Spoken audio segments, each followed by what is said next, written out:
Hard to believe perhaps, but apparently about a third of all food produced for human consumption is wasted. It costs billions, damages the environment, and is all but a crime against the world's 800 million hungry people. So how do we stop food waste? Welcome to Roundtable.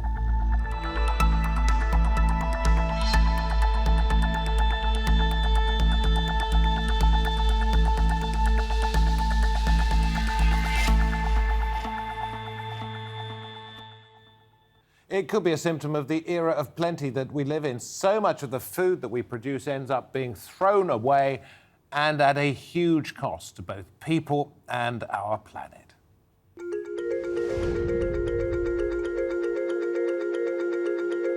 One third of all food produced in the world, approximately 1.3 billion tonnes, is wasted every year. According to the UN, food waste runs up a bill of $1 trillion in economic costs and $700 billion in environmental costs. It is a driver of global climate change, creating 3.3 billion tonnes of greenhouse gases a year. Food is lost throughout the supply chain, from being spoiled during transit, not being sold, or an individual throwing it away in their home. The UK government has appointed a food surplus and waste champion, Ben Elliott, who says we need to end the moral and economic scandal of food waste. The nearly 1 billion hungry people in the world could be fed on less than a quarter of the food wasted in the US, UK and Europe. Is food waste the world's dumbest problem, and how can we solve it? Okay, I'm David Foster, and with me at the round table is Goodwin from the World Resource Institute. We have Carina, Millstone from Feedback, an environmental NGO campaigning to transform our food system. And in Stockholm, we welcome Hjalmar Ståhlberg, Nordegren, Chief Exec of Karma, an app to tackle food waste. In London, we have Amy V Fetzer, a sustainability specialist. A warm welcome to each and every one of you. Let me start with you, because you're Director of Food Loss and Waste at your organisation, and you have written that if food waste were a country, it would be the third largest emitter in the world, behind the US and China, of greenhouse gases. So where does all of this come from? Well, you need to think back to what is food, and think back to the farm and the fact that the cattle had to be raised on the farm. They used crops. So all of that involved environmental emissions and involved resources and involved land and water. And then you get the cow, and then you've got to kill the cow, and then you've got to process the meat, and then you've got to store it and transport it and distribute it, get it to the retailer. So all of that involves a massive amount of energy, water, land. But none of that is waste. That is just part of the food cycle. Where does the waste come into this? If you then waste it, you have essentially wasted all of that effort that went into it. So that's why it sits there like a nice piece of beef or a piece of cheese, and you think, oh, it's tiny. My throwing that away is not going to matter at all. But actually, there's a whole load of history behind it. And it goes further than that, doesn't it? Because it's not only the fact that emissions have been produced in the process of making it, but in breaking down itself, the food is wasted and produces gases.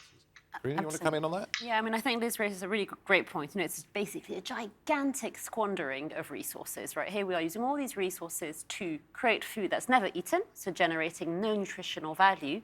And on top of it, to get rid of the food waste also comes with its own set of environmental challenges. It's particularly bad, creating more greenhouse gas emissions if sent to landfill. So really, it's an environmental scandal of a huge proportion. But it's inevitable, isn't it? Well, I'm not so sure. Some of it. Maybe some of it. There's loss that might be inevitable, but nonetheless, the fact is a lot of us are wasting huge amounts of food at home. The fact is supermarkets, make sure there's always food on the shelves, which inevitably leads to too much food and food being lost in that way. So I think, if we think about a third of the food never eaten, surely we can do better than that, really. Anybody can come in on this, but I'll throw this one your way, Amy, if I may. If it is such a big polluter, why has it been so far down the agenda and off people's consciences for so long?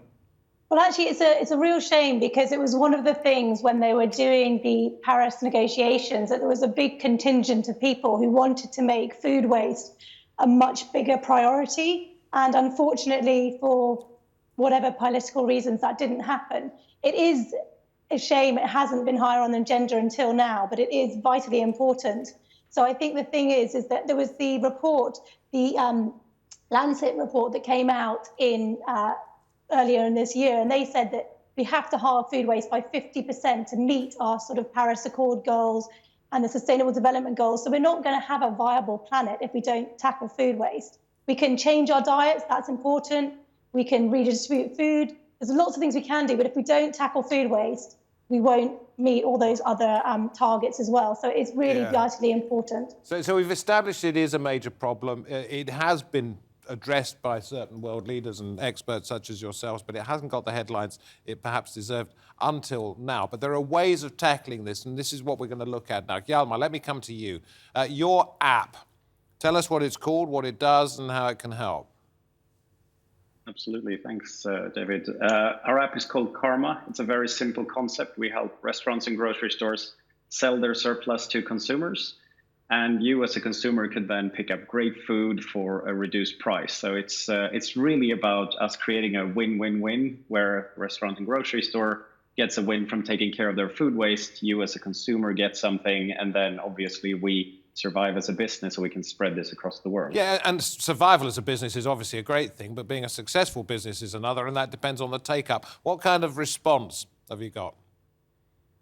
It's really interesting to see, actually, because when we started out, I think we went to restaurants and grocery stores and said, hey, we help you take care of your food waste. And the initial response was not that great. People came back to us and said, like, but we don't have any food waste, because it was sort of such an established part of the process. No one wanted to be the first one to say, we obviously have food waste because we're manually handling food. And it's incredibly difficult to get to a zero waste level as a restaurant or grocery store, but there are definitely ways you can get closer to that. And trying to introduce a tool for them to do that turned out to be really, really difficult in the beginning. No one wanted to take the first step. I'll bring it back to the studio in just a moment, but Amy, you're a sustainability specialist. I think you advise schools, hospitals, public bodies on how best to handle this sort of thing. And so what's the message you're trying to get out there? Well, the thing is that the real key is to target, measure, act. So businesses and organizations should set themselves a target, then they need to measure their food waste, and then they can devise a strategy to act. So actually, you mentioned Ben Elliott. Well, he's just helped to launch a rap campaign called Guardians of Grub. And this is around trying to get everybody within hospitality excited and empowered to make a difference, whether you're the waiter or the procurement or the CEO, because everybody can make a real difference. And hospitality makes up 10% of the UK workforce. So if you get those people engaged in their workplace tackling waste, then they're going to spill over into their everyday lives, into their domestic lives as well. Because the other thing that's really, really crucial here is that food service throws away 1 million tonnes of food waste every year, and 75% of that's avoidable. But people don't see it. A bit like what the other person was just saying, is that until you sort of measure it, people don't really see it or take responsibility. So some of the audits that I've been involved with some of my roles for Footprint, is that we've seen one site, for example, reduced its spoilage waste by 64% in 2 weeks, just because they weren't doing the correct portions of chips, for example. So they were just doing it by eye. So instead, they introduced a portion test at the beginning of every service where they actually showed everybody, okay, this is the correct portion. And suddenly that food waste of that particular stream was dramatically reduced. And I think there was one site that had 14 bags, a difference in 14 bags of chips just in 1 week, by actually becoming more aware, because they had a bin where we were making them measure, here's the spoilage waste, here's the prep waste, here's the plate waste. So often just, raising it into people's consciousness by doing an audit, just the people really care about this issue. So they spontaneously start to, think of solutions and act. So we didn't, go in at that point and say to that site, right, you need to do a portion test. You need to stop cooking too much off at busy times that's then getting wasted. They actually realized these were the pinch points for them and started spontaneously to address them. Quite possibly it saved them some money as well. Absolutely. So we did a piece of work a couple of years ago where we looked at around 1,400 different sites all the way through the supply chain, including lots of hospitality sector, looking at the business case, and the median company got a 14-to-1 return. So every dollar they spent, every pound they spent, they got 14 back. Some of the really high returns were in the hospitality end because there is so much waste, but they're just, as Amy says, it's invisible. And so people aren't aware of it. Okay, let's try to establish who's to blame here, Yes. whether it's the consumer or the retailer. I think Liz and I might disagree on this. The reality is, I think, a lot of the waste in the UK and in other high-income industrialised countries happens in the home. And the reality is a lot of us shop in supermarkets, right? I think it's 97% of British adults have been to a supermarket in the last week, at least once. It's crazy. And the reality is supermarkets, their business model is shifting large volumes of low-cost food and making money that way. And really, ultimately, these supermarkets do have a vested interest in us purchasing more than we need. That's the reality, big packaging sizes, promotional offers. The Sell-by reality dates that aren't realistic, well, so that's you've been it before you... Well, that's absolutely right. We've done some research that showed that date labels are really massively overly cautious, leading to people in the home chucking their food away prematurely because they're confused about the label. How do you then persuade the supermarkets who have a vested interest in making sure that we bin it, because then we go out and we buy more? How do you persuade them that they must do it? Well, With with difficulty. difficulties. Some of them do get it, and some of them are actively trying to help their consumers reduce food waste because they can see that it builds customer loyalty. Kind of. And so that's their stated motivation. So they're That's not doing it for altruistic reasons? well, no, I don't. No, but here I think one or two of them. One of them I disagree. Sorry, again, some supermarkets have taken action on food waste. Tesco is the leading example of this. And why have they done this? They've done this because Dave Lewis, the CEO, has a strong personal interest in food waste. He thinks it's the right thing to do to tackle food waste. So I really respect and applaud him. However, he's had to kind of pretend there's a business case and try and sell it that way. The reality is there is fundamentally no business case for supermarkets for us to purchase less. So it's a moral case, not a business one. I will say that, in the UK, about 1 bag in every 4 is wasted. So we are purchasing way more than we need. That is the reality. Apparently, I bin something like 300 pounds of food, pounds weight of food a year, if you average it out across the UK. Hjalmar, your thoughts on this, and same from you, Amy, but Hjalmar first? Yeah, absolutely. I think food waste in the home is a huge issue, and right now we're in a subset of food waste, which is the level between grocery store, restaurant, and the consumer, which is a small part of it, but we think it's an important part because that's. I agree with what Amy said before. This is about creating awareness. If we can create awareness, and we got to turn food waste into something if I ask you what waste is today, you probably think of a salad in a bin somewhere. I need you to think about waste as a potential preventable thing that you as a consumer would actually be attracted to. And that's because if we can get the consumers convinced that waste is something bad, but it's definitely preventable, then we can carry that over to the home. You see, I'm a bit lost here. I don't understand how other than perhaps not buying quite as much, how I could prevent food waste, because I buy food to eat it. If there's some left over that's gone bad or past its sell-by date, that's not my fault necessarily. That's the fault of the retailers. How, Amy, do I fit into this in terms of being a good citizen? I think the important thing is to try and, when you're in your home, is to try and buy, to do your menu planning, to make sure that you buy the appropriate amount of food and you don't get swayed by the 2-for-1 offers, so that suddenly you find you have an actual surfeit of something you're not going to eat. I'm out shopping right now. Okay, let's imagine I'm out shopping, and I say, Amy told me I should only buy enough carrots for tomorrow and the next day, but the carrots come in a bag of 16. I want potatoes for the Sunday roast, but unfortunately, by the end next week, they've all gone sprouty and horrible. How do I personally deal with that? Well, I think obviously there's a range usually of packaging sizes to try and cope with this, but essentially, if you can't find what you want at your own retailer, then retailers really listen to feedback, and sometimes it doesn't take a very large number of consumers to write to them to say, I'm this type of shopper and you don't cater to my package size, or your over catering, and they will start listening. It can often be sort of 10, 15 people to get a big organization because they know that not many people make that effort. So if a small number of people make that effort, it represents a really large number of people that are thinking that thing. So I think, you do have to keep looking and being creative. And also there's also ways to, to batch cook and then freeze them for another day. There's lots of fresh vegetables and fruits that can be frozen in ways that you wouldn't always think can be used in smoothies or cooked later. So there's other clever things that we can do at home if we can't get the package sizes that we want to make sure that we're not contributing to the problem. Do you think it would help?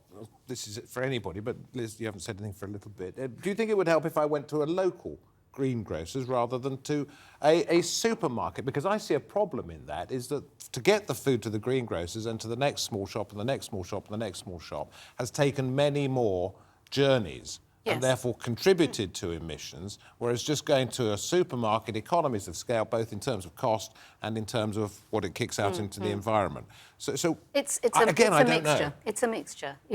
It's important to do what suits you and works with your lifestyle.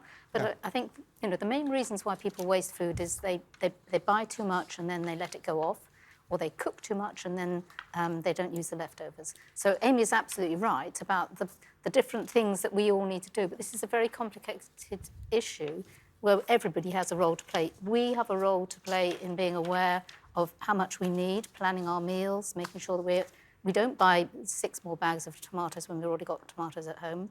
And we have the role to play in that. We have the potential benefit of saving, the average family could save £700 a year in food if they didn't waste as much. But you used to be in charge of a group called RAP, yes, which is about food waste, etc., and sustainability. And RAP has come out with this statement that if plastic packaging, it says, is used because it decreases food waste, so therefore a good thing. No, but plastic packaging is the devil at the moment. And it says, according to RAP, food waste is probably a more important environmental and humanitarian concern than plastic. Therefore, QED, we should use more plastic to keep our food fresh. So the starting point is you don't use any plastic, but you make sure you use your food. Now, a way of reducing... Well, that's a perfect world and it doesn't exist. OK, so therefore plastic is introduced to help reduce food waste on some products. Doesn't mean everything should be packaged in plastic. But we hate plastic now, don't we? The reality is, at the moment, we have both huge amounts of plastics and huge amounts of food waste. So when the plastics and packaging industry is telling us we need plastic to prevent food waste, it's clearly untrue, because at the moment we have both. Too much plastic, too much food waste. Actually, I see a real potential in the movement towards unpackaged veg, loose veg. That would be nice. Indeed, and some stores are starting to trial Morrison's this. has started. Morrison's starting to trial this, where all of a sudden you have less plastic, which is all we want less plastic, and also the problem you mentioned earlier of having to buy more potatoes than you need. You don't need to do that anymore. You get 3 potatoes. And by the way, for everybody out there, you don't need those little plastic bags to put your Brussels sprouts in or your potatoes. Just chuck them in the bottom of your own bag and they'll sort it out at the other end. Another way in which Dr. David. Another way in which packaging has really contributed to waste that's a bit unseen, and this is really, really important, is there's also huge amounts of waste in fields. And in the fields, produce is left there, often because it doesn't meet the cosmetic specifications set by supermarkets. By this I mean supermarkets say your apples have to be a particular size. And part of the reason they need to be a particular size is to fit into one of those little trays of 6, where you have 6 identical apples in there. So I think this is really an opportunity to both address food waste and packaging and food waste both in the farms but also at home. So I'm excited about this. I know. OK, Amy, you carry on because I... So I was just going to say also, and leading on from this, there is a movement among the retailers to introduce more wonky veg and all the different kinds of the less perfect vegetables and fruits that are at the moment being wasted. So as consumers, when you choose your cucumber, choose the wonkiest one you can find. When you're choosing your veg, your apples, choose one that has a little blemish that's not going to affect the taste, because those are the ones at the moment that consumers don't choose if they're given the chance, and then that means they get wasted. So therefore, retailers then insist that everything's perfect so that they know that they can sell it. And do you think people are, in positions of responsibility are now taking it seriously. We've seen, what I think is 10 million thrown at this by the British government in one area. That doesn't sound like very much to me. Peanuts. Yeah. Hjalmar, your thoughts? Yeah, absolutely. I mean, I keep getting back to this awareness that's required from the consumer, because if you as a consumer, what we've seen since introducing this platform, our goal would be to not charge a single, like right now, we only have a success fee, meaning if we help you resell your waste to a consumer, that's where we survive. Our ultimate goal is to say, like, we don't charge you anything for that. We charge you to prevent it. And we're already, like, we recently passed selling 1 million meals in the platform. So we have vast amount of data where we can say, like, look, you're consistently wasting too much of this meat that you keep ordering to your deli. We can give insights to say, you can order 5 sort of massive packages less of this specific type of meat, and you would end up on 0. And our entire model would be shifted that way instead. So again, so we it's need more awareness. We sellers. need more money to go into it. And appropriately enough, you said peanuts when I talked about absolutely. What the government's putting into. I mean, look at the cost: $1 trillion a year. Yeah. I mean, So is it cosmetic? Is it going to do anything? Well, let's hope it does. Probably not. But if you ask the vast majority of the British people, they say they don't waste food. They don't waste food. So they're in denial. They don't have that level of awareness, and they really do need to have that level of awareness. And that's a fundamental part of all of this. And when you start doing food waste audits in in operators and in the restaurant environment, the surprise, it's the same thing. The chefs and the people who work in kitchens don't think there's any food waste either until they start actually logging the different types. Yeah. And then it really starts opening their eyes. Coming back to something The other difficulty is that they think, oh, it's just me.